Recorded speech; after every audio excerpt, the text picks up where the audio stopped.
అందరికీ మనొకసారి గురు పౌర్ణమి శుభాకాంక్షలు. మా చిట్టి గురువు అయిన శంకరాచార్యులు. ఈవినింగ్ వచ్చేసాను ఆఫీస్ నుంచి, తొందరగా పూజ కంప్లీట్ అయింది. మా స్వామివారిది బాబా వారిది ప్రసాదం. ఇప్పుడు స్వామి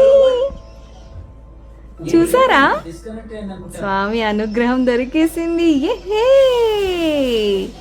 థ్యాంక్ యూ సో మచ్ స్వామి. ఎప్పుడు మాతో ఇలాగే ఉండాలి, మీ ఆశీర్వాదం ఎప్పుడు మాతో ఇలా ఉండాలి, అందరికీ ఉండాలి మీ ఆశీర్వాదం. అందరూ బాగుండాలి, సంతోషంగా ఉండాలి.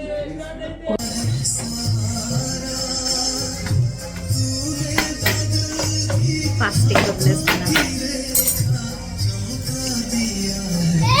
రెమిసెలి బెల్లం పౌడరు వేడి నీళ్ళలో వేసి బాయిల్ చేసుకొని స్వామివారికి ప్రసాదము పెట్టేసేసి నైవేద్యంగా తర్వాత నేను హ్యాపీగా తింటున్నాను.